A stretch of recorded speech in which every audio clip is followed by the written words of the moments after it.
Hola, bienvenidos una vez más a nuestro canal. Nos complace tener esta invitada con nosotros. En verdad es un privilegio. No conocía tanto su trayectoria hasta hoy que pude leer todo su perfil profesional. Me alegra ser parte de equipo ahorita con ella, ser parte de su equipo. Me honra, es una honra porque no siempre estamos junto a personas que tienen tanta influencia y se han dedicado a especializarse en muchas áreas. Y fíjate, María Alejandra, ahorita te vamos a hacer que te presentes, preséntate a toda esta audiencia ya conoce que todos nuestros programas están enfocados en agregar valor a las familias porque agregamos valor educativo, agregamos valor de herramientas que dan nuestros invitados, hemos tenido doctores, hemos tenido profesores, hemos tenido psicólogos y hemos tenido una variedad de especialistas que puedan aportar valor a su vida y como siempre decimos, somos gente de valor. Y agrega valor a otras personas. Okay. Y por supuesto, María Alejandra agrega muchísimo valor a la comunidad hispana. Bueno, primero que todo, mil gracias por esta invitación. Me hace mucho honor igualmente porque sé el trabajo que ustedes están llevando, los sigo en redes también, sé el valor que están haciendo independientemente de los dos lineamientos que tienen, en la parte social, en la parte de liderazgo que me encanta. La idea es que tengamos un momento bueno donde pueda aportar con el mayor de los gustos. Está bien, me alegra muchísimo eso porque no todo el mundo está ahorita dispuesta a aportar. A veces como profesionales nos encerramos en un círculo y no recordamos que la sociedad nos necesita. Bueno, vamos a empezar con la primera pregunta. María Alejandra, ¿cuántos años tienes viviendo en Estados Unidos? Este año cumplí 11 años. 11 años. 11 años. En Estados Unidos, sí. Cuéntanos en qué otros países has estado. Bueno, yo soy colombiana. Me mudé en el 2008 a Inglaterra. El primer pasito que me fui a Inglaterra. Estuve ahí 6 años. Posteriormente ya por trabajo de mi esposo nos mudaron a San Antonio y en San Antonio estuvimos 4 años y ya llevamos, este año cumplimos 7 años aquí en Austin. ¿Trabajando? ¿Desde allá venías trabajando, haciendo un trabajo profesional? Sí. Bueno, fue todo un proceso, la verdad, porque me fui a estudiar inglés. Y les voy a contar algo particular, porque yo, en el momento de venirme de Colombia, yo era gerente de Banco Santander, había estado en el Banco de Colombia, estuve por 5 años y medio ahí, después me salió la posición de gerencia en Banco Santander, con muchísimas expectativas que no se cumplieron al final, y a los 6 meses dije, tengo que hacer algo, no me puedo quedar. No sé si a ustedes les ha pasado de pronto Yelixa, que también sé que es un poquito de la historia de ella, pero cuando uno está en la banca, se queda en la banca. Es muy difícil salirse. Entonces, era la opción de buscar trabajos en la banca o en la parte financiera o irme. Y particularmente había aplicado a un trabajo donde no fue elegida por el tema del inglés. Entonces, claro, era para ser gerente comercial de una organización en Medellín y las razones por las que me negaron fue porque no tenía inglés. Entonces, dentro de ese proceso, me voy a Inglaterra a estudiar inglés y vuelvo a empezar desde cero. Estaba en Colombia muy bien, gracias a Dios, pero tomé la decisión de irme a estudiar inglés, a gastarme mis ahorros, a gastarme todo lo que tenía, porque así fue, y me fui a empezar a los 28 años a estudiar inglés. Me gusta esto que estás diciendo porque para nosotros migrar ha sido un desafío. Y justo hace pocas semanas compartíamos con otra persona un conversatorio donde decíamos desafío migratorio. ¿Qué es lo más complejo para ti al migrar? Pues yo creo que es dependiendo, Jonathan, de las circunstancias. Porque digamos que la circunstancia mía fue, por un lado, darme el gusto porque al final quería cambiar lo que estaba haciendo en ese momento. Entonces el medio que conseguí fue estudiar inglés. Me fui por 1 año a estudiar inglés y de ahí ya estuve, digamos que en ese momento el tema de inmigración en ese momento era diferente porque yo iba como estudiante. Más que moverme, yo tenía la firmeza que cuando compré ese tiquete y pasé todo el proceso de visa, iba sin regreso. Esa es la verdad. Yo compré un tiquete sin regreso y me acuerdo las despedidas de mis amigos que me decían, yo sé que no vas a volver, y yo, sí, yo compré un tiquete sin regreso, vamos a ver cómo nos va, pero bueno, no sabemos. Y dentro de eso, me voy yo, y miren, con el miedo, obviamente, de que me recogieran en un aeropuerto, me fui a una casa de familia por 2 semanas, después empezar desde cero a los 28 años sin mucho inglés, tenía que buscar casa, tenía que buscar trabajo, porque al final tenía que trabajar de una u otra forma y cambiar el switch es bajarme de la nube. Lo que me pasó a mí fue bajarme de la nube. ¿Por qué? Porque yo en Colombia en ese momento estaba gerenciando un banco, tenía, o sea, digamos que tenía casi todo, y yo fui la que tomé la decisión de empezar desde cero otra vez. Al punto que cuando llegué, el primer trabajo que conseguí fue vender periódicos en una autopista. ¡Wow! Entonces, O sea, de gerente de banco a vendedora de periódicos. Un desafío migratorio. Eso es de los desafíos migratorios, sí, porque claro, a mí en ese momento había una estrategia de mercadeo del tiempo, de The Times en ese momento, en Londres particular, entonces pagaban muy bien la hora y lo que tenía que hacer uno estar madrugada a mí me tocó en varias partes, pero la que más me llama la atención, o dentro de la que me la pusieron fue en una autopista, donde ponían mi trolley vendiendo periódicos, y lo único que veía era gente de los buses bajándose ahí en esa autopista a coger el trabajo que necesitaban o cambiar de bus. Entonces, claro, ahí estoy yo aguantando frío, porque eso fue casi en un otoño, y lo único que yo hacía en esas 4 horas que trabajaba era que yo tenía mis audífonos con audios motivacionales. Era lo único que yo hacía. Porque yo no, y al final del día me acuerdo muy bien que me decían, ¿cuántos periódicos vendió? Yo, ninguno. Estaba en una autopista. Y el líder que me tocaba a mí en este momento me decía, es que usted tiene que gritar. Usted tiene que gritar el tiempo, para que le compren. Y yo por dentro decía, ¿pero qué estoy haciendo acá? Pero bueno, estoy empezando desde cero, fue una decisión mía. Y la tengo que hacer, y la tengo que confrontar. Y ahí estuve 3 meses vendiendo periódicos. Wow, o sea por obligación o por elección, si decides migrar, vas a encontrar desafíos que vas a echar mano de toda la resiliencia, de la motivación, de la inspiración para poder salir adelante. Y fue prácticamente lo que hiciste. Escuchabas audios motivacionales, tratabas de inspirarte de alguna manera para sobrellevar la situación, porque no es nada fácil salir de una oficina. Sí, es un reto, pero seguramente ahí tu carácter se formó, ¿verdad? María Alejandra, todos los seres humanos pasamos por procesos donde vamos creciendo conductualmente.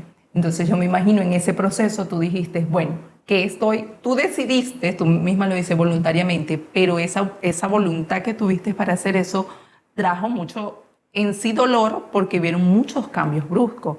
Qué bueno que lo tomaste con la mejor actitud, pero ciertamente yo recuerdo cuando llegué, también salí de la banca, yo llegué a un momento que dije, ¿qué yo hago aquí? O sea, ya haciendo un trabajo que no era mi trabajo, dije, ¿qué yo hago aquí? Llegó un momento y me sentí así, mire, pero es parte del proceso de la vida, porque tú dices, bueno, aquí maduro, aquí crezco, y es la experiencia, porque la Mariale que conocemos hoy, la María Alejandra que conocemos hoy, es totalmente diferente, sí. Seguramente es más humana, seguramente comprende más al ser y al otro. Ahora, cuéntanos de allí, ¿cómo hiciste para trasladarte a tu siguiente nivel?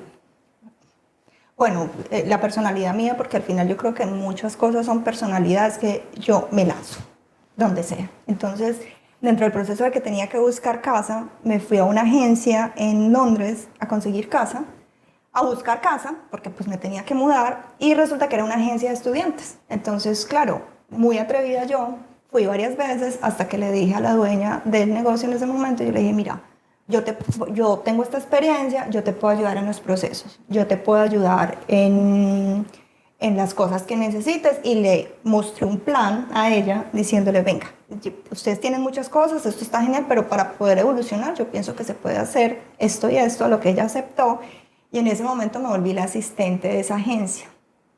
Entonces ya tenía trabajo de oficina. Claro, ¿cuál era el problema? Era que mi mercado era latino. Entonces el inglés mío, o sea, yo iba nada más 3 horas. Sabía ya más acentos de otras personas hispanas, nacionalidades, que realmente el inglés. Sin embargo, ahí ya, claro, llegar a Inglaterra a trabajar en vender periódicos y luego poder estar en una oficina, era un privilegio también. Entonces, claro, independiente. En ese momento yo no vi la importancia, había olvidado la razón por la que había ido a Inglaterra. Y eso me costó después. ¿Por qué? Porque perdí mi objetivo por decir otra vez que estaba en un trabajo de oficina en Inglaterra, y lo poquito que aprendía inglés, ni lo practicaba ni lo hacía. Cuestión que un año después, ya después conocí al actual esposo mío, no tenía inglés, estaba muy mal y él me dice, mira, mucho trabajo de oficina delicioso, espectacular, pero perdiste el objetivo. Y ahí salgo de la oficina y me voy a trabajar a un bar de vinos en Londres. Oh my en la God. ciudad. Porque impulsado por él, digamos que sí, digamos que él me dejó entrever eso y me dice, tú viniste a estudiar inglés y perdiste el objetivo. Perdiste el objetivo por lo que querías, por el ego, por el momento. Y ahí entonces me voy a trabajar a un lugar de vinos en la ciudad, en la parte financiera, donde había mucha gente de finanzas y todo eso. Y empiezo yo feliz y resulta que tuve un incidente precisamente por el inglés, porque todo el mundo hablaba inglés y había una persona que me había dado una oportunidad para ser mesera. Entonces, en las tardes era mesera y en las noches estaba en la barra sirviendo vinos. Y cometí un error por mi inglés con una cena, con un pedido de una cena. Okay. Y en ese momento me dijeron, usted para su trabajo, no sigue atendiendo gente porque no sabe inglés y se va a polichar vasos de vinos. Entonces, por más o menos 6 meses estuve al frente de la máquina de lavado, sacando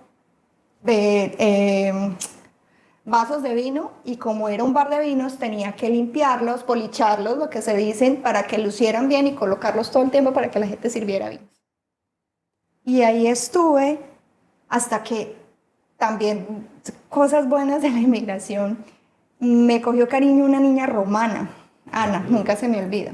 Entonces ella estaba al lado y me decía, María, esto, ayúdame con esto, con esto. Y ella en la barra, porque yo estaba en la barra polichando los vasos, me dice, yo le voy a dar la mano. Entonces lo que hacía Ana era, María, sírvame allá, sírvale a él, sirva el vino, ponga la cerveza. Y ahí ella ya me empoderó a mí un poquito y me hablaba en inglés. Y bueno, digamos que yo creo que fue un angelito en mi camino, porque ella misma hizo que ya de ese tiempo había pasado, no recuerdo cuántos meses, ya pude fue a ser bartender. Entonces ya lo que hacía ya era más fácil, ella me enseñaba de vinos, que era lo que tenía que hacer, no tenía nada que ver con comidas. Entonces la gente venía a la barra, pedía un vino blanco, bueno, lo que ellos querían, básicamente me señalaban, entonces para mí era ya fácil servirlo, lo mismo que las cervezas. Y ahí ya fue que ya me tranquilicé y empecé a coger el inglés. Fue la única forma que ya, después de haber trabajado en una oficina, me meto otra vez al tema y ya ahí fue que me despegué un poquito en inglés. Por estar ahí. Cumpliste tu meta, tal vez en el tiempo más o menos, sí, más largo, pero lo bueno es que siempre te volviste a ubicar, ¿no? Sí. Mi propósito es esto y que conseguiste una buena compañía. Sí. Que es una de las cosas más importantes de la vida, es tener una buena compañía. Sí, eso fue lo que porque me o pasó si no, con nuestros procesos son más lentos para el crecimiento. Sí. Gracias, sé que lo estás diciendo por mí. No, la verdad es que lo que dice Yelitza es totalmente cierto. O sea, en la medida en que tú tienes a alguien que te acompañe en tus procesos, es mucho más acelerado tu crecimiento. Y algo que estoy apreciando es que tenías un problema en Colombia. ¿Cuál? No sabías hablar inglés y por eso no subiste a otra posición. Migras a Reino Unido. Allí comienzas desde vender periódicos en una autopista, pero está esa necesidad de querer crecer. Viste un problema y aportaste una solución desde tu conocimiento. No comenzaste desde cero, comenzaste desde la experiencia. ¿Cuál? La planificación, la programación, el conocer que podías captar a otros estudiantes y brindar soluciones. Luego se presenta el problema por el cual viajaste, que es aprender a hablar inglés. Y qué bueno que tuviste a alguien que te impulsó, que te motivó a cumplir con tu propósito inicial. Con tu propósito inicial. Ahora, después de eso, ¿qué pasó? Dejaste de bolichar, dijiste, ¿verdad? Polichar, brillar las copas. Ah, ok, polichar. Polichar, Okay. brillar las Había copas. escuchado, perfecto. Sería brillar las copas. Comenzaste a asistir como bartender. Sí. Ok, y ahí te soltaste con el idioma. Sí, mejoré. No del todo. Eso es un proceso, pero sí mejoré. Okay. hay algo que me parece muy importante, es que muchas veces queremos establecer metas, pero no nos damos cuenta de que no es un suceso. O sea, las cosas no ocurren de la noche a la mañana, sino que requieren procesos en nuestras vidas. Y el proceso muchas veces trae angustia, ansiedad, desesperación, porque no me imagino estando en la banca y luego ir a lustrar o pulir copas con la frustración de no entiendo lo que me están diciendo y por eso no pasaste a otra posición. Sí, fue. Ok, luego que transitaste por todos estos desafíos, ¿a dónde llegaste? O sea, ¿cómo saliste de ese trabajo? Y esta pregunta la quiero hacer con mucho cuidado porque muchas personas pasan años ejecutando una función. Me he topado con ingenieros, me he topado con administradores, contadores que están en un restaurante haciendo trabajo de cocina. Se formaron durante años para otra razón, pero se encontraron con una barrera en Estados Unidos. No hablo inglés y por lo tanto no me atrevo a hacer otras cosas. Mientras tengo mujeres como las que tengo presente el día de hoy que luchan en contra de la corriente, que buscan alternativas, que buscan opciones, que siempre quieren superarse. Entonces, ¿cómo pasaste al siguiente escalón?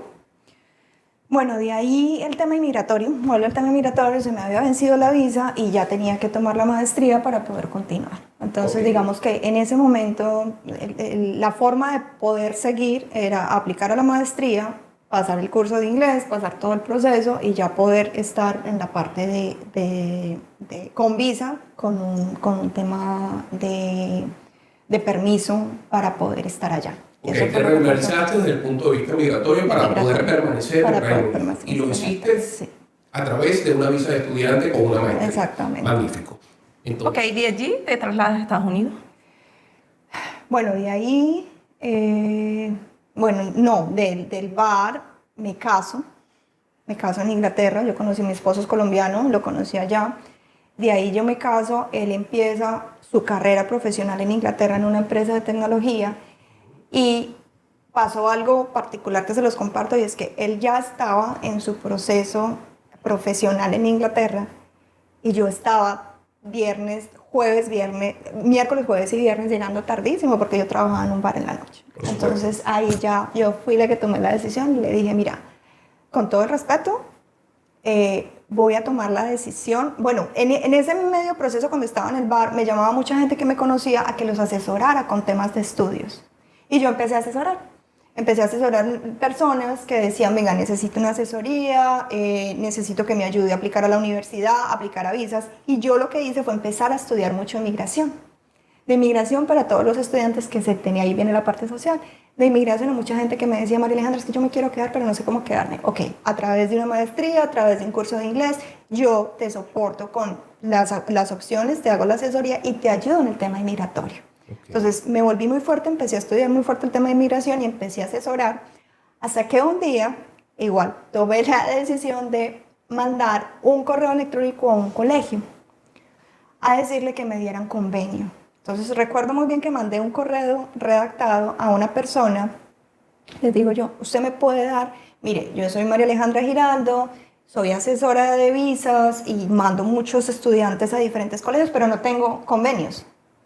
Y esta señora chilena, gracias a Dios, me abre la puerta y me dice, yo le voy a ayudar, yo le voy a dar un convenio. Entonces, en ese momento abrimos Maga Connection, que fue la primera empresa en Inglaterra, y esta señora me hace un convenio y fue el primer convenio que yo tuve para mandar estudiantes a ese colegio.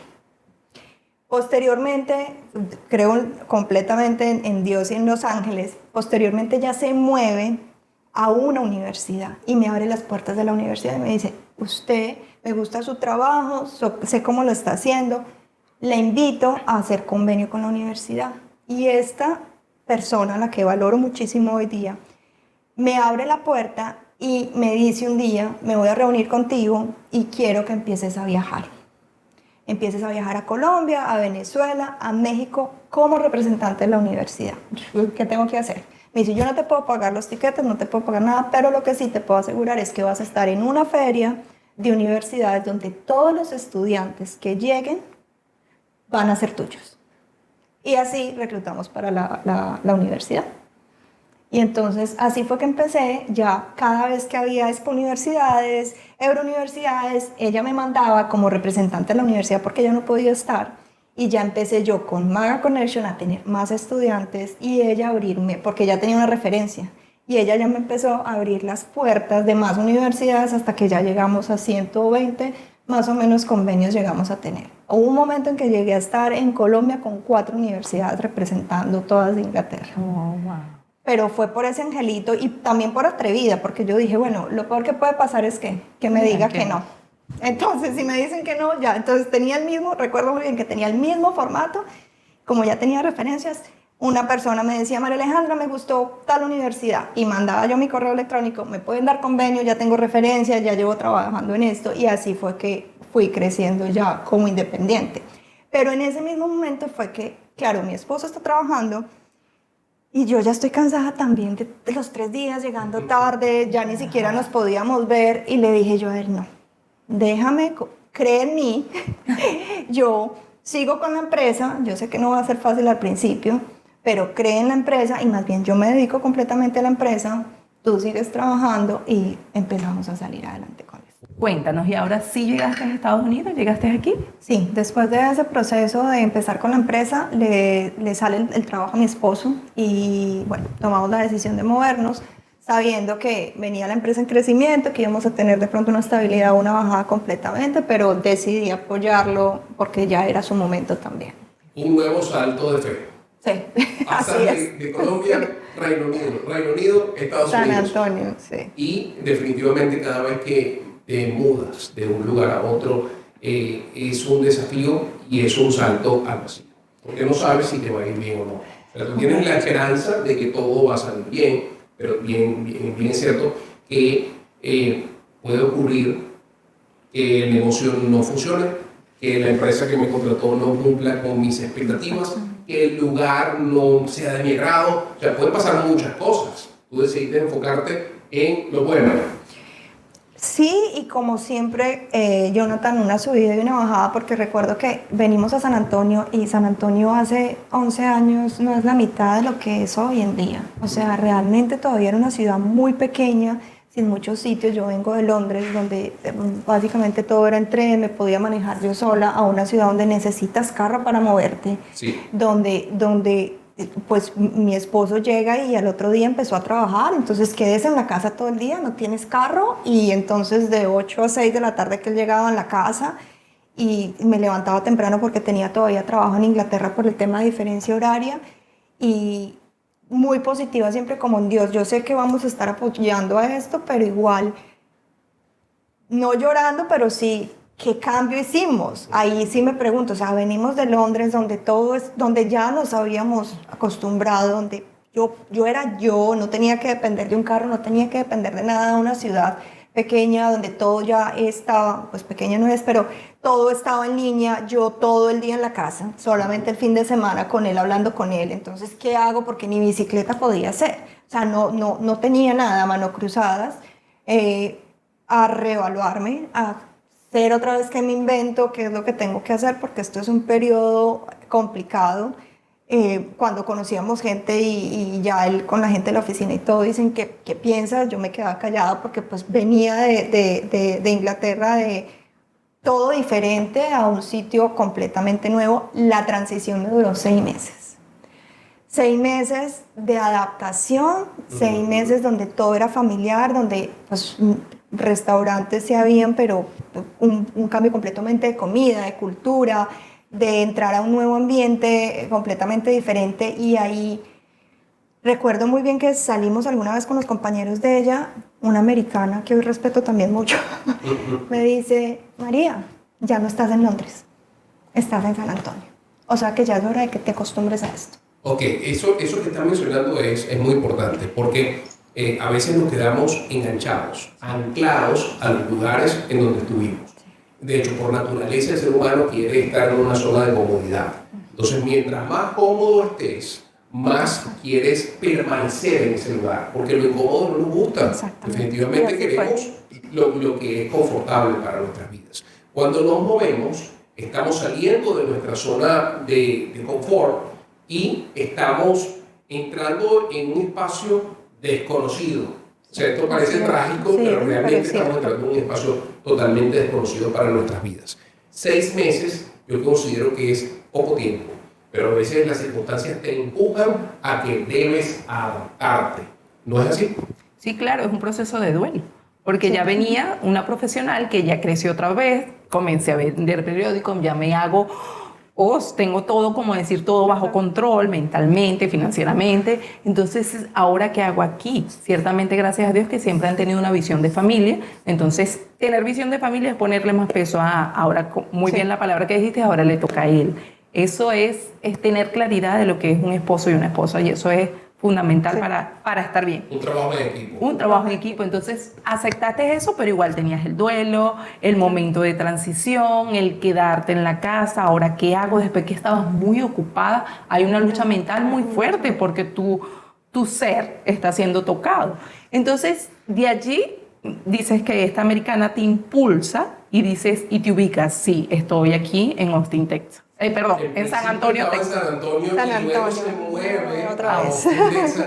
Vamos a ver qué hizo, vamos a ver qué hizo en San Antonio.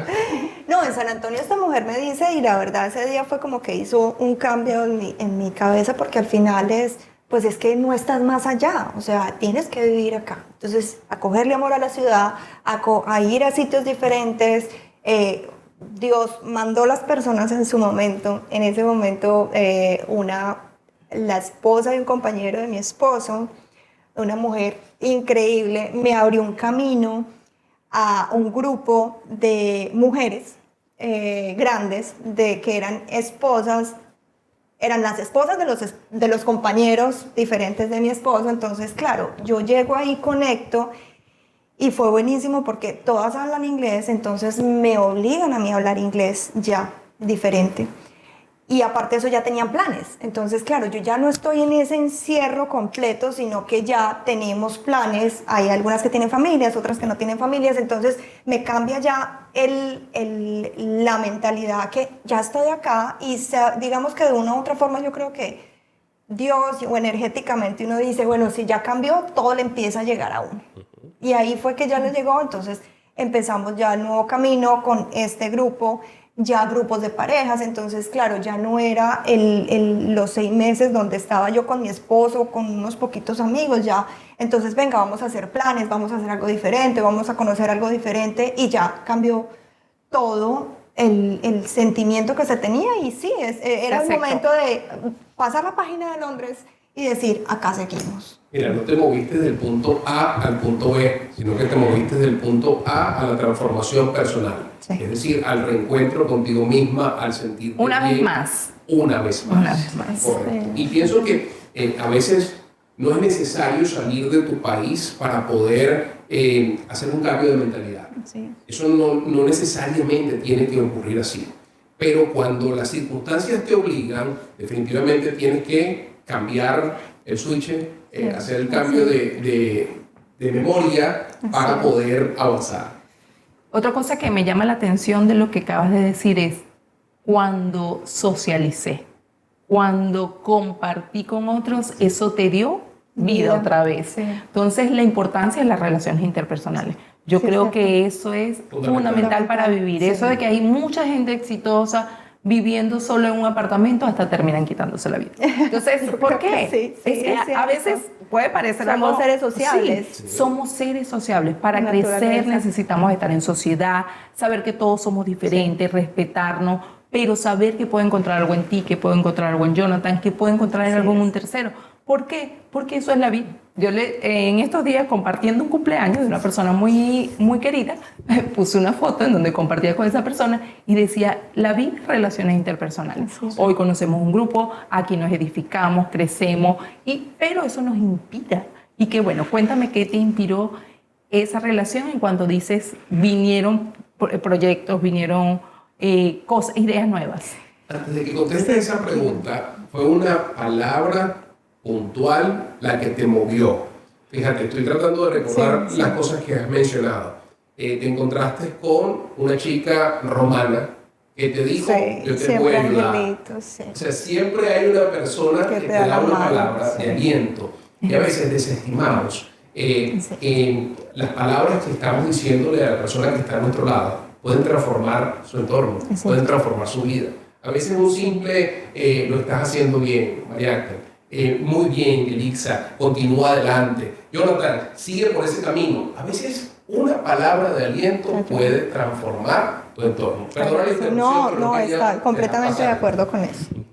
Cuéntanos, que llegaste a San Antonio, dijiste, bueno, estoy con este grupo de personas que me llenó otra vez de inspiración, de crecimiento, ¿qué comenzaste a hacer? Ahí sale uno de nuestros grandes amigos y que me dice, bueno, María Alejandra, pues usted tiene la empresa en Inglaterra, pero ya necesita hacer algo. Entonces saca la licencia de real estate que yo le empiezo a invertir. Bueno, y entonces ahí entra un proceso también de pareja otra vez porque ya empezamos nosotros con nuestro proyecto de búsqueda de hijo con mi esposo. No nos fue fácil, empieza esa lucha mental y esa lucha por querer tener un hijo. Ya llevamos 1 año, 2 años buscando y en ese mismo lapso me dice el amigo mío, saque la licencia, vamos para adelante. Porque pues claro, yo le decía, yo ahorita conozco gente, pero ¿y dónde voy a sacar clientes para real estate? ¿A quién le voy a vender una casa? ¿A quién, o sea, quién le voy a rentar? Entonces me dice, no se preocupe, yo le invierto, o sea, usted me ayuda a mí a comprar, porque yo voy a invertir y pues empezamos. Entonces, dentro del proceso de búsqueda de bebé, que no quedamos en embarazo, que fue obviamente un proceso complejo, voy donde el médico, donde la ginecóloga y me dice, es que ya no tienes tiempo de esperar. Ya estás al borde del límite de la edad, aquí en Estados Unidos por lo menos. Entonces, pues piénsalo. Y en ese mismo momento empiezo yo entonces mi curso de real estate, que lo extendí mucho porque dentro del proceso empiezo el curso. Tenemos unos amigos que tienen un preescolar, yo trabajé en un preescolar también en San Antonio. Ella me dice, pues vente y trabaja unos días acá. Entonces paré el curso de real estate, me metí a trabajar ahí, después vuelvo otra vez, pero si mi objetivo era realmente el curso de real estate, no el tema del preescolar, ¿qué me está pasando? Entonces otra vez le digo a ella, no voy a seguir, yo tengo que seguir con mi meta, que era sacar la licencia. Y bueno, ya termino mi curso de real estate, saco la licencia, mi amigo firme en empecemos una vez tenga la licencia, entonces yo te doy la oportunidad. Empezamos con todo ese proceso, ya mi mente se había dispersado muchísimo, había trabajado en el preescolar, estaba sacando mi licencia y yo recuerdo muy bien que paso mi licencia en octubre y en noviembre ya estaba en embarazo. A ver, dentro de todos esos pues, procesos van y vienen, porque cuando me dice la doctora, es que ya no es tiempo de esperar, otra vez vuelvo a mi esposo muy reacio al tema de no quiero ningún tratamiento, no quiero afectarte en la parte emocional, ni de hormonas, ni nada. Es tu decisión. O sea, es tu decisión, pero yo quiero que sepas que no estoy de acuerdo con esto. Y bueno, cosas de milagros de la vida, fuimos donde el médico, el proceso fue muy fácil, muy rápido, porque ya era el momento. ¿Por qué? Porque mi cabeza ya estaba en otra mente y quedó en embarazo. Sigo con mi licencia de real estate, me mandan, hace poquito hablaba con mi hijo porque me mandan, en ese proceso era nueva, entonces me afilio con un broker que me decía, María, ¿usted quiere ir cuando hacen los proyectos de nuevas casas, hay una casa que es como la modelo, sí, y siempre hay un vendedor ahí, pero ellos lo que necesitaban era una persona que estuviera ahí todo el día. Entonces, claro, el trabajo perfecto para mí, no me pagaban y yo lo único que hacía era todo el día, hacía el trabajo de Inglaterra todavía, esperando a mi bebé porque ya estaba en embarazo. Me quedaba de 9 de la mañana a 5 de la tarde en una oficina que no entraba nadie, porque los fines de semana no estaba ahí, y pensando ya en mi nuevo proceso, en mi nuevo proyecto de vida, de estar obviamente ya esperando a mi bebé, y mirando a ver como qué traía toda esa experiencia de cambiarme un poquito de la mente y volver a empezar y volver otra vez al tema. O sea, en ese momento quería tener mi hijo, pero tenía que cambiar mi pensamiento en otro para que no fuera el foco, que eso es importante. Cambié el foco, se empezaron a dar las cosas diferentes. Ok, y allí nace Martín.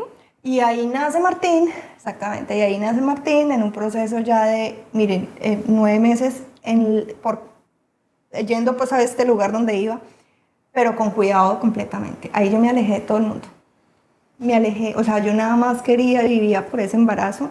Entonces yo lo menos que tenía que hacer, lo hacía, dormía todo el tiempo. Cuando no estaba dormía, mi esposo dice que es la mejor época del mundo porque a él le encanta dormir, entonces dormíamos parejo, dormíamos todo el tiempo, aprovechábamos todo el tiempo. Nace Martín, un proceso completamente diferente, bueno, un tema diferente, y al año completo que está Martín nos movemos a Austin. Ok, llegas a Austin, llegas aquí y ya seguías de Realtor. Sí, seguía con la licencia de Realtor, había hecho ya un año de las transacciones de mi amigo, ya empezamos nosotros a invertir para nosotros mismos también. A mi esposo ya cambia de trabajo y nos mueven aquí a Austin y cambia obviamente ya otro cambio, pero ya teniendo a Martín que ya tenía más propósito en la vida porque pues al final era todo era él, aunque seguía aparte, recuerdo muy bien que estaba cerrando tuve 2 transacciones donde en una lo tenía aquí cargado y en la otra lo tenía mi esposo porque teníamos que firmar unos papeles el chiquitico y me parecía duro porque yo decía, es que debería estar en mi casa con él, no debería estar acá. Pero bueno, es parte del proceso y había que estar ahí con él. Sí. De allí, de Realtor, ¿a qué sales? ¿Cómo sueña Mariale con ¿Cuál otra? es su nueva transición? Sí. No, una mujer de transición. No, pero más que la transición fue que, bueno, nosotros cuando vamos a Colombia vamos a una ciudad, vamos donde está mi suegra, perdón, una zona de Colombia donde es muy artesanal. Okay. Entonces, ahí hay muchos artesanos que hacen aretas a mano, collares a mano, ruanas a mano, buzos a mano, o sea, todo es. Y entonces veo una oportunidad y diciendo, ¿por qué no tener esos productos en Estados Unidos y venderlos? Aparte de eso, al mismo tiempo, una de mis amigas del banco estaba haciendo botas hechas a mano. Entonces yo hablo con Ana María y yo, ¿cómo vas con esto? Y Ana María me vende botas para venderlas acá. Yo me traigo de estos hechos a manos, empiezo ya con Martín al ladito a tomarles fotos, a meterme en todo este tema de qué es hacer ventas en línea. Y ahí nace Artisan. Artisan es una tienda en línea donde se venden productos artesanales. Entonces en Artisan van a encontrar ruanas, hamacas, aretas hechas a mano. Sí, y se creó como empresa.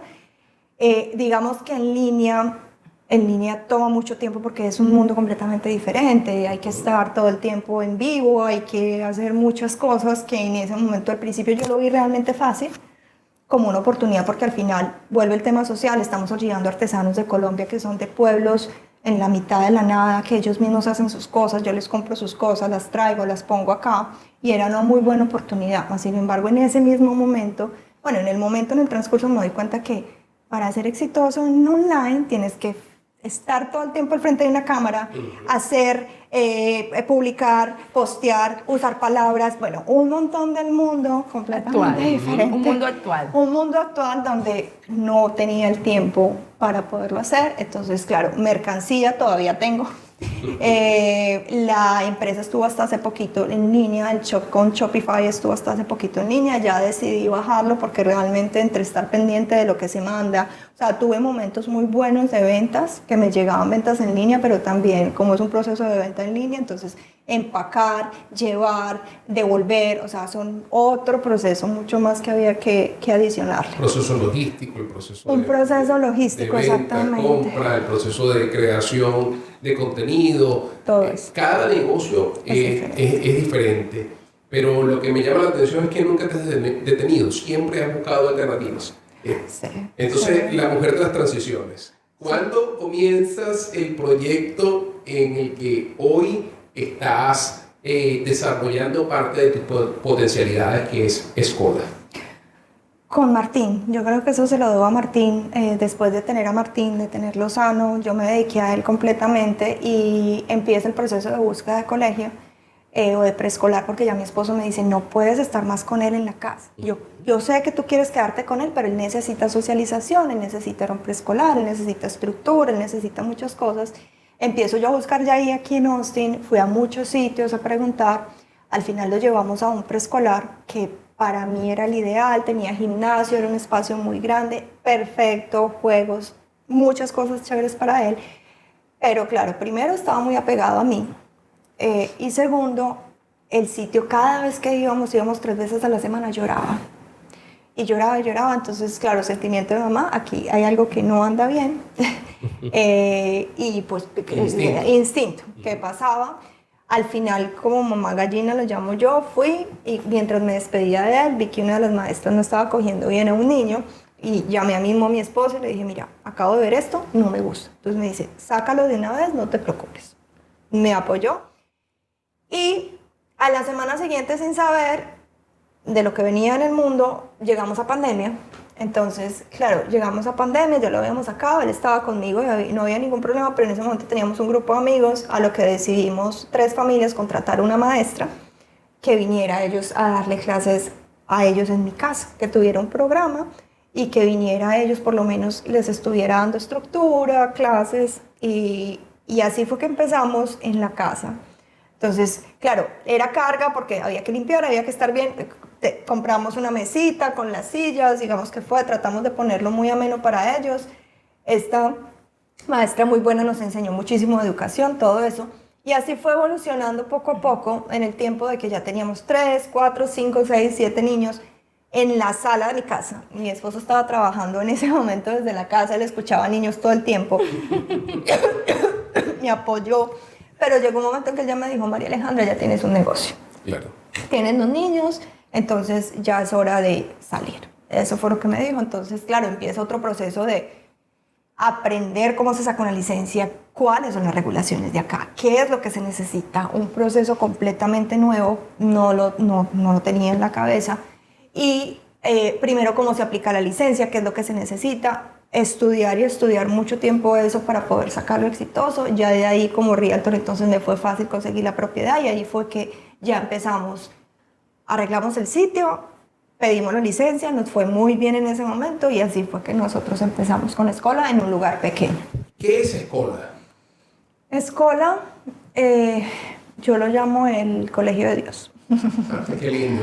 Siempre desde mi interior lo he tenido como el Colegio de Dios y fue porque mi hijo tuvo, creo que la experiencia de su primer colegio no fue buena y recuerdo en mi pasado, muchos años atrás, yo no tuve una buena experiencia en mi preescolar. En el preescolar en que yo fui y eso hace poquito fue que lo sané. Y entendí por qué la razón y les voy a explicar un poquito la razón porque hoy digamos que fue Martín, fue la evolución que tuvimos con él, pero realmente hoy siento que era el propósito que Dios me tenía a poner a él. Entonces, cuando yo tengo mi equipo, cuando yo hablo con él, la creación de Escola es crear un sitio donde un niño se sienta parte, que se sienta muy amado, muy querido y que él no tenga que llorar, como me pasó a mí, mi mamá inconsciente seguramente en ese momento cuando me dejaron en un preescolar y ella se fue, yo la vi por la ventana y no volvió. Para mí no volvió, ella pudo haber vuelto a los 20 minutos, a los 30 minutos, no sé, pero lo que yo tengo en mi cabeza hoy fue que me acuerdo hoy muy bien la casa donde estaba, el preescolar donde estaba y más es el sentimiento de que sé que nadie me acompañó en ese momento. Entonces yo recuerdo en mi memoria, muy niña, tenía 3 años, 4 años, tocando el vidrio de ese ventanal grande, porque mi mamá se iba y ella no regresaba, y nadie me acompañó. Entonces, ¿qué es lo que yo he venido creando en Escola? Es ese sentimiento de, no me gusta escuchar niños llorando, porque sé que los niños que lloran necesitan una compañía y hay que estar ahí al lado de ellos porque ese niño lo necesita. Y a los papás cuando tengo tours les digo, yo quiero papás comprometidos que estén en el periodo de vinculación, no me dejen niños en la puerta y que les digan que entren. Claro. No es así que se hace. Hay un niño que tiene que saber que Escola es un lugar seguro para él y que hay gente que se sienta aparte y que hay gente que lo quiere y que no va a estar desatendido. Y esa es como la misión, el propósito, es que un niño que llegue a Escola no sienta que va a extrañar a la mamá y que no va a haber alguien en brazos que la coja, que yo les digo siempre a mi equipo, por favor acompañen a ese niño. Ahora, hemos aprendido con la evolución de la educación también y es que hay ciertos signos de niños que tienen sentimientos porque tienen una ansiedad de separación, y también hay niños que lo hacen por ciertas circunstancias, porque no tenemos acompañamientos de las familias, porque muchas veces los papás tienen que salir volados. O sea, detrás de todo eso hay muchos procesos familiares que hay que acompañar, pero también que ya son intrínsecos de los niños. Entonces, tenemos que aprender cómo manejamos esa situación. ¿Por qué? Porque cuando yo estaba en embarazo, escuchaba a uno para hacer, ahorita, hay una australiana muy especialista que dice, cuando tú sabes el sonido cuando tú aprendes a identificar el llorar de un niño, sabes qué hay detrás. Entonces hay niños que lloran por hambre, hay niños que lloran por ansiedad, hay niños que lloran por tristeza, hay niños que lloran porque no les ponen límites. Entonces ellos creen que con el llorar alguien va a estar ahí. La manipulación. En disciplina positiva, no podemos decir eso. Okay. En disciplina, pues yo soy certificada en disciplina positiva, Jonathan, y en disciplina positiva siempre es el niño está llorando por una necesidad. Pero lo que sí puedo ver yo con la experiencia es que también hay niños que lo hacen porque necesitan un acompañamiento de una persona, porque hay otro adulto que no le está prestando la suficiente atención. Okay. Y también dentro de ese proceso nosotros como preescolares somos un medio, y yo personalmente como guía de este proyecto los quiero tener a todos tranquilos, mas sin embargo, si no hay acompañamiento de las familias no podemos hacer lo imposible, por más que ellos estén en el colegio, por más que yo quiera tener conexión con ellos. Por supuesto. Dentro de lo que yo quiero crear y dentro de todo este proceso hay un propósito, y ese propósito, crean o no, hace 2 años fue que me lo susurraron en un evento que tuve yo con alguien. Yo tenía 2 niños de unos amigos míos acá en la casa, y ellos estaban extrañando a papá y a mamá, y ellos me llamaron porque estaban en un cuarto desconocido. Y yo llegué y me he puesto con ellos al lado, y me quedo muy profunda, y en ese momento yo sentí que me decían, tu misión es proteger la infancia. Y a mí nunca se me olvida ese día, porque yo me desperté y ellos eran en medio en ese momento que me dijeron, tu misión es proteger la infancia. O sea, la misión tuya en escuela es hacer un programa muy bueno, obviamente, llevando al niño a su siguiente nivel, pero sí que esos niños que lleguen sean protegidos por todo mi equipo y sean protegidos por nosotros, porque al final esos niños que llegan necesitan de una u otra forma. Unos necesitan simplemente socialización, otros necesitan simplemente que les enseñen las letras, los números, pero hay niños que emocionalmente necesitan ese apoyo ahí. ¿Por qué? Porque ahí estamos nosotros todo el día. Es decir, tú estás descubriendo tu propósito de vida, y en función a toda la experiencia que has tenido, estás volcando todo tu conocimiento, toda tu experiencia, toda tu pasión en la protección de los niños. Y por supuesto que una vez que tú te involucras en esto, sabes que es una semilla para preservar la familia. Porque cuando tú estás cuidando a un niño de manera directa o indirecta, estás preservando el entorno familiar. Tú bien lo dijiste. Si le das todo el cariño del mundo, todo el amor del mundo en el preescolar, pero en su casa no recibe este acompañamiento, bueno, difícilmente vas a poder avanzar. Así es. Pero tú haces lo que te corresponde, tú haces tu parte, y estoy seguro que dentro de los planes y propósitos de Dios, Él se encargará de colocar a distintas personas, distintos ángeles que puedan ayudar a que ese niño pueda crecer fuerte y saludable. Así es. Importante eso, primero que lo tengas claro, y segundo es saber que eres una portadora de vida. Saber que una semilla, una pequeña semilla que tú le das a ese niño de abrazar, incluso veo cómo lo haces con tanta pasión, y yo, está bien, sí, yo aprendo, ¿sí? Constantemente estoy aprendiendo. Yo, Dios, ayúdame a tener esa calma y ese amor que puedes proyectar. Por supuesto, como estudié conducta, siempre veo, creo que hay que mejorar esto, pero está bien, bien, desde el amor, ok, está bien. Yo pienso que debe haber yo voy a opinar al respecto, aunque no me corresponde. Yo creo que en la unión de múltiples disciplinas llegan a un consenso. O sea, si solamente nos vamos a una tendencia, por ejemplo, a mí me gusta el coaching, pero yo no puedo separar un proceso de establecimiento de metas de una terapia. Cuando digo una terapia es porque debe haber un profesional, un psicólogo, un psiquiatra, un terapista que acompañe a esa persona en esa área. Pero también puede haber una persona que sea un mentor de vida que te va a mostrar el camino que él ya transitó. ¿Sí? Se van a complementar. No pienso que un área va a tener más importancia que la otra, sino que se van a complementar. En el caso del niño, que las distancias son muy amplias en cuanto a la comparación.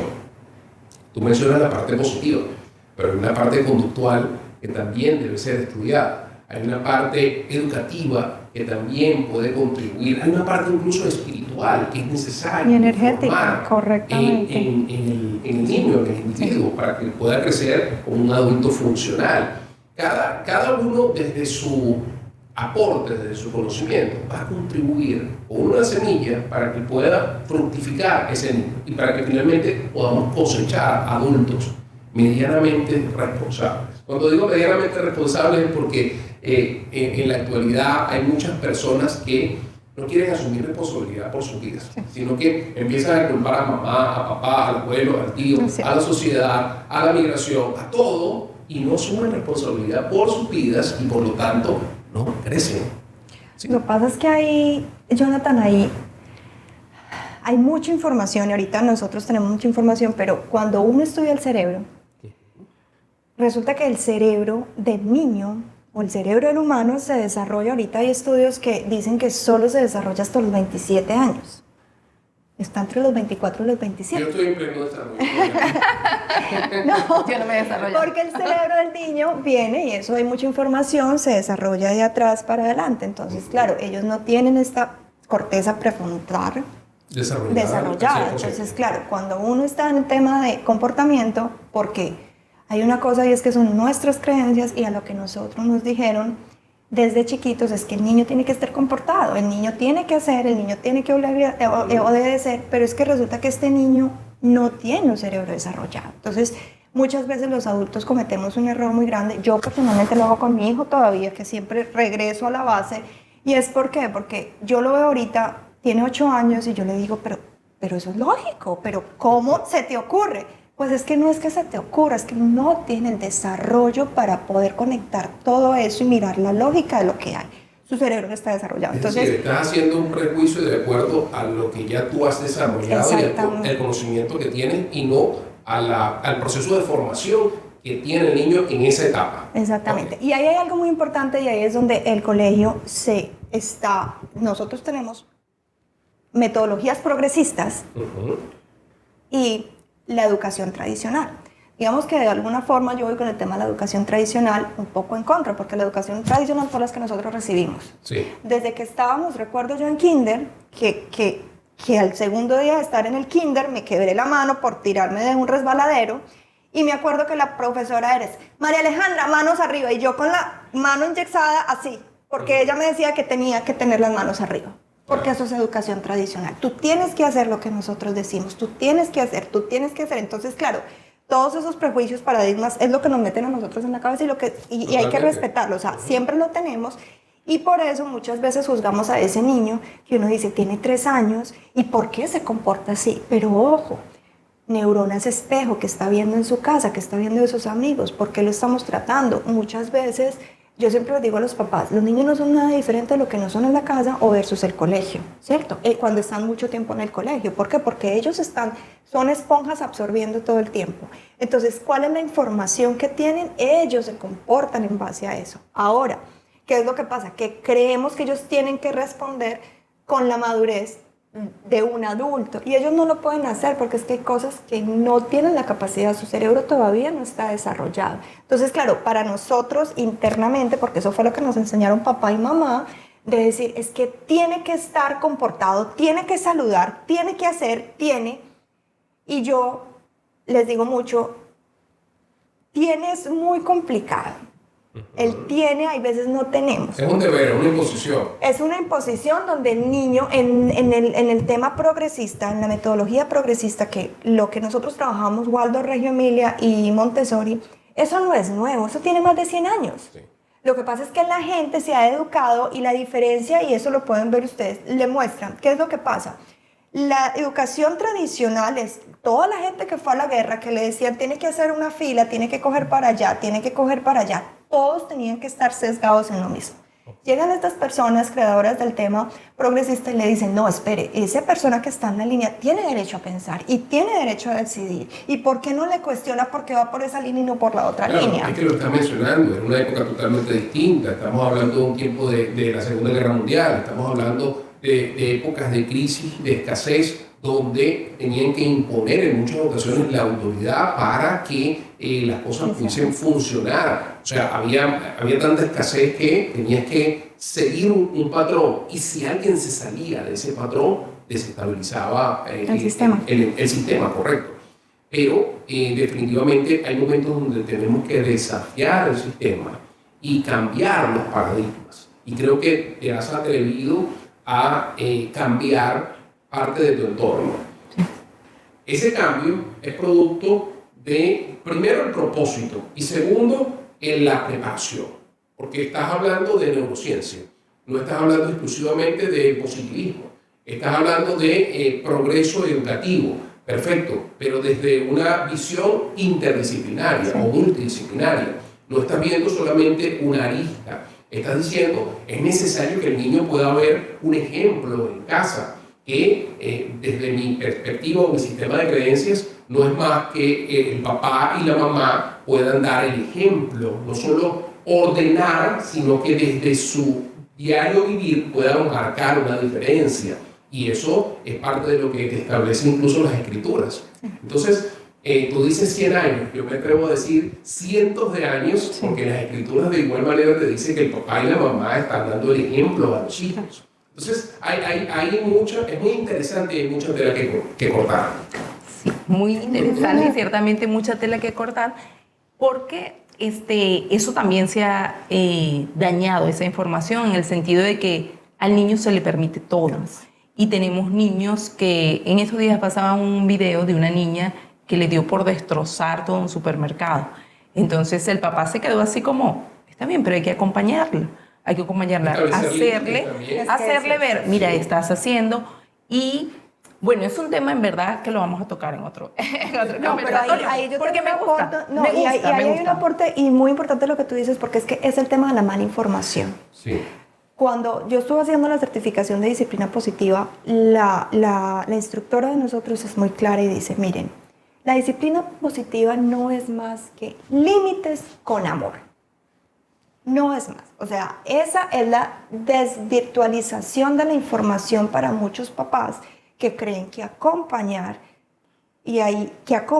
es estar ahí y dejar que hagan lo que ellos quieran emocionalmente. Esa porción me encanta. Tenemos que informar a la gente y quitar esos velos que existen. Sí. A veces nos quedamos solamente con una palabra, con una etiqueta. Voy a poner un ejemplo. En el área del coaching, la gente piensa que coaching es decirle, dale, tú puedes. Eso no tiene nada que ver con el coaching. En el positivismo pensamos muchas veces que tiene que ver con todo me va a salir bien, todo está perfecto, y la vida no es eso. Exacto. Está hablando acerca de límites con amor. Eso es totalmente distinto al paradigma mental que tenemos en la actualidad de lo que es el positivismo. Cuando tú hablas del progresismo, de pronto la primera etiqueta que aparece son estos movimientos progresistas que desvirtúan la sexualidad, pero no tiene nada que ver con eso. Estamos hablando de un punto de educación. Es un tema álgido porque las personas tienen preconcebido muchos conceptos, muchas palabras. Entonces, apenas escuchas una porción, quieres etiquetar. Ahora, Mariale, cuéntanos cuál es el futuro de Mariales. O sea, ¿qué te estás proyectando? Una mujer de proyecto, de visión, de sueños cumplidos. ¿Qué dices? Mañana, por supuesto, desde mañana que ya tienes una visión nueva, pero sé que de esa va a salir otra. Pero háblanos de la que está, como decir, más reciente en tu corazón. Yelix, ahí, bueno, yo vengo en un proceso en los últimos meses un poquito de evolución, pero más evolución personal. O sea, ya es un tema bueno, estamos haciendo todos estos proyectos y todo, ¿y qué hay de mí?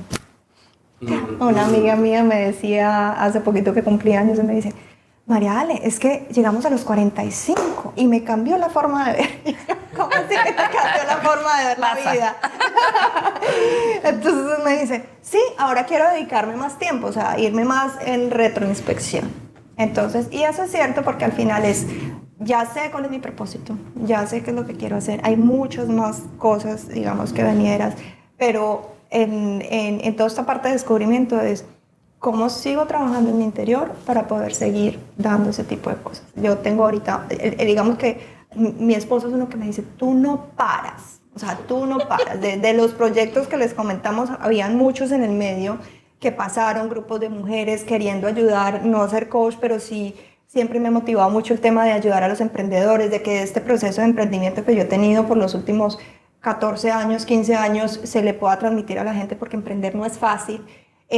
Pero entonces voy y digo, listo, voy a hacer coaching coaching no, voy a ayudar a las emprendedoras, mentorías de empresas, pero ¿y entonces dónde está mi tiempo? Porque ahí es donde viene la parte, ok, es que tengo una familia, tengo un esposo, tengo un hijo, me encanta leer, entonces leo, ahorita estoy haciendo ejercicio otra vez, ahorita estoy muy centrada en el tema de alimentación. ¿Por qué? Porque de todo este conocimiento que estamos adquiriendo por los niños, descubre uno muchas cosas internas para uno, que también hay que ponerlas en práctica. O sea, hablamos de alimentación para los niños, para que conecten, para muchas cosas, y que hay de uno. Hablamos de tiempo y espacios, que hay de uno. O sea, digamos que llegó un momento en, estamos ahí, estamos dando lo mejor, pero ¿y qué hay de este ser que está acá, que se tiene que alimentar? Entonces es un proceso de retroinspección, mucha lectura, mucho trabajo interno. ¿Por qué? Porque dentro de estos procesos de la navegación de las ideas, porque digamos que yo creo que es personalidad, en que yo quiero estar metida en muchas cosas y después quiero estar metida y después digo, no, pero es que a ver, yo tengo una familia y ellos me necesitan. Tiene que establecer límites Tengo con amor. que establecer límites con amor, más sin embargo, como sé que tengo un propósito muy claro, Sí. el próximo proyecto que sí es desde mi corazón y lo tengo hace tres años en mente, es sacar el Centro Holístico Neurodiverso. El Centro Holístico Neurodiverso ya está casi que en camino, y la idea de esto es, cuando tú me dices qué quiero y qué tengo en mi cabeza, es yo quiero ser en Estados Unidos el centro holístico. Cuando hablo de holístico es que trabajemos a estos seres integrales, neurodiversos. En la neurodiversidad hay mucho tema, hay niños que están en el espectro, niños que tienen déficit de atención, hay niños que tienen dislexia, o sea, esto cada vez está creciendo mucho más en el tema de neurodiversidad, y tener un espacio para ellos. ¿Con qué? Con profesionales de alto nivel, con soporte para las familias, con ayudas externas. Esto se está imaginando a un tema de organizaciones, una organización sin ánimo de lucro, y la idea de eso es porque quiero trabajar con que mi sueño es ir a las grandes empresas a decir, denme recursos para este proyecto, porque tenemos muchos hispanos que están batallando con temas de niños neurodiversos, que no saben cómo llegar al acceso a los recursos, que no saben por dónde pueden meter sus niños al seguro, que no saben si su niño tiene o está en el espectro, no tienen algunas cosas, porque está comprobado que para los latinos un diagnóstico es más demorado. Entonces, claro, ¿cómo apoyar a esas familias en ese proyecto que no es fácil? Y digamos que de ahí de una u otra forma el colegio nos ha brindado a nosotros esos espacios, porque eso es un tema del corazón ya. Tener una mamá que me llegue y me dice, me han echado a mi niño de 3 años de 3 colegios, para mí es inadmisible. ¿Por qué? Porque es que un niño de 3 años, ¿qué puede estar haciendo? O sea, un niño aruña porque tiene una razón, no puede comunicarse, un niño empuja porque no fue capaz de usar sus palabras, o sea, muchas cosas, y que hayan colegios que echen a niños por ese tipo de circunstancias. Claro, a ver, hay unas banderas rojas en los niños que son aceptables, no aceptables, hay mucha información respecto a eso. Mas, sin embargo, ¿qué llegan estos niños? Y ya lo hemos comprobado, llegan a escuela, donde la misión del centro es que un niño que vaya a escuela pueda llegar al kinder, a un colegio del distrito o a cualquier otro colegio, y que esté incluido en la clase, y que no lo saquen como cuando llegan. Ya tuve el caso, un niño que llega, que no había así diagnóstico, no diagnóstico, y entonces que llega al colegio y que le dicen a la mamá, su hijo tiene algo, lo vamos a poner en disabilities. Entonces el niño no puede ir a un salón normal con los niños restos, porque simplemente lo pusieron un label, como una etiqueta, y lo sacan donde están el resto de los niños. ¿Qué pasa con ese niño? Ese niño va a aprender, pero no va a aprender de lo mismo que aprenden los niños típicos, como se dicen. Los neurotípicos, porque los neurotípicos en su movimiento ellos están aprendiendo. Entonces nosotros sí hemos logrado en el colegio que un niño que sea diagnosticado vaya a un salón con el resto de niños, haga la rutina, haga lo mismo y pueda salir a un colegio del distrito o a un colegio privado a incluirse en un salón porque lo logramos. Y se ve el progreso. Ahora, el espectro, recuerde que es muy grande, entonces hay niños que necesitan atención 24/7. Probablemente esos niños, esperemos que sí en el centro puedan ser atendidos, pero no es tan fácil. Pero los niños que están, eso se llama detención temprana y ese es el objetivo del centro. Una vez hagamos una detención y un diagnóstico temprano, tenemos casi que 3 años para que ese niño pueda cambiar y llegar a una inclusión completa. A eso es lo que le estamos trabajando. ¿Y por qué? Por mercado. ¿Por qué los hispanos? Porque veo cada vez más la necesidad. Los americanos tienen los recursos. Aquí hay organizaciones para niños autistas. Pero increíblemente, y ahí es donde también se ve una gran carrera que se puede hacer en el tema, y es, aquí están cubiertos hasta los 22 años. Y después de los 22 años, los dejan en el sistema. Y ahí, sálvese quien pueda. El que tiene plata puede ir a un centro donde se paga muchísimo. El que no tiene plata, casi que el seguro los deja aparte, porque ya no van a hacer nada más por ellos. Entonces, mi preocupación es la educación temprana. Si logramos en esa educación temprana hacer algo, es sembrar esa semillita para que ese niño a los 22 años realmente no tenga que depender de ningún seguro, ni de nada, ni de papás que tengan plata, porque del sistema. Sino que es funcional y ya puede manejarse por sí mismo a pesar de las dificultades. ¿Va a tener una edad? ¿El centro va a tener una edad para niños? El centro en este momento está pensado para niños de 2 años a 6, porque es como los inicios, son los primeros pasitos. Pero bueno, yo pienso en grande. La idea es que realmente sea un centro y que sea el primer centro en Austin que podamos recibir a estos niños y podamos hacer ese proceso. Porque claro, hay niños de todas las edades están diagnosticados en el espectro. Y el programa es bien bonito porque el programa tiene muchos aspectos. O sea, nosotros partimos siempre desde conectar. Conectamos con los niños, conectamos con las familias y conectamos con ellos es mucho más lo que se puede lograr. Claro, hay un proceso gigante que hay que hacer, hay un proceso de psicología porque los papás necesitan entrar en esos procesos de aceptación. También tienen que entender la importancia de la alimentación, por eso hablamos los holísticos. Yo he tenido papás que dicen, no quiero que me diagnostiquen a mi hijo. ¿Por qué? Porque una vez los diagnostican aquí, los quieren medicar. Y no queremos ver niños medicados. Entonces, claro, ¿cómo lo trabajamos a través de la música? A través de la meditación, a través de la tranquilidad, a través del agua, a través de muchas actividades que sabemos que sí los pueden hacer, porque ellos lo disfrutan. Entonces, ¿cómo a través de todas esas fuentes que tenemos externas más que una medicina, podemos lograr que ese niño salga y saque su potencial? Porque todos ellos tienen un potencial muy grande. Así es. Bueno, Mariale definitivamente es una mujer que ha transformado su vida, pero que ha tenido una influencia y sigue teniendo, y seguramente con este nuevo proyecto va a seguir teniendo una influencia muy fuerte en la comunidad hispana.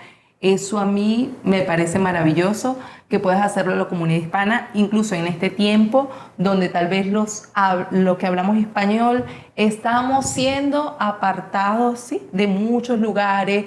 Hay mucha gente con temor, pero solo en el corazón de ella, y sé que en el corazón de muchos más hombres y mujeres que están en este país, quieren hacer las cosas bien, gente que aporta, que ama a los niños americanos, les sirve, o sea, les sirve a toda una sociedad que necesita y que quiere crecer en paz. En verdad, yo estoy muy alegre de tener a María Alejandra en este tiempo, en este conversatorio. Ciertamente queda mucha información que aportar más, sobre todo con este tema de los niños neuro, y es muy complejo todo, pero creo que sí podemos lograr alcanzar muchas más cosas. Una última reflexión para invitarte a un próximo programa. Claro que sí. ¿Qué, Jonathan? Pues ahorita cuando estabas hablando que me quedé pensando en ti es... dentro de lo que yo he venido trabajando los últimos, digamos que el último tiempo es, y se lo comento mucho a mi equipo, trabajen con propósito. Lo que yo he vivido en mi vida es cuando tú trabajas con propósito, todo fluye. O sea, es como cuando uno trabaja, mi sentimiento ahorita es que cuando yo trabajo con propósito, todo se da. O sea, y eso es lo que ha pasado con el colegio. Aparece, me dan la licencia, llegan las cosas, llegan las personas, o sea, todo porque es como que el propósito que llevas de hacerlo, y todo, como que todo se cambia. Y yo creo que a la gente más la invitación es que cuando ustedes, cuando encuentren el propósito, trabajen con ese propósito con todo el amor, porque eso cambia todo. No es lo mismo uno trabajar por plata. Yo muchas veces hablo, porque al final estoy en real estate, y muchas veces yo le digo en los momentos buenos que hemos tenido de real estate, para mí es más fácil cerrar el colegio y irme en real estate en los buenos momentos y seguirlo haciendo. ¿Por qué? Porque eso va a producir plata, pero al final del día eso es lo que me llena a mí, eso no es lo que me llena a mí. Lo hago, sí, me gusta también porque hay mucho detrás, familias, muchas cosas. Mas, sin embargo, ahorita mi esposo lo puede decir, y es, tú encontraste tu pasión, que no recuerdo la palabra en japonés, el ikaya, no recuerdo. Hay una palabra en japonés, ikigai. Ikigai, ahorita me estoy leyendo el libro, porque cuando tú consigues el ikigai, todo fluye y todo se llega a lo que es, porque es la esencia, todo se convierte en tu esencia. Al convertirse en esencia, puedes dar lo mejor de ti. Entonces, cuando tú me dices a mí, es que tú ves los niños, y entonces, claro, yo tengo mis momentos porque choco en el tema de este niño necesita mucho amor, pero también hay veces veo la familia que no está vinculada con él en la forma en que yo quisiera, pero es mi pensamiento, más sin embargo, ahí está ese ser indefenso que necesita esa conexión. Entonces, hay algo importante en el colegio. Hace poquito me regalaron un óleo. Es una mujer abrazando a un niño al nivel de él, y eso es algo que se los deje, y para mí eso significa manos, mente y corazón. Eso es lo que necesitan los niños. Y mano, mente y corazón al final es trabajar con propósito. Porque tú tienes que tener un propósito en tu mente, hacerlo con tus manos y desde el fondo con pasión en tu corazón. Qué belleza, últimas palabras y reflexión. Se las dejamos para que mediten ella y para que todo lo que podamos hacer como seres humanos lo hagamos con esas 3 características.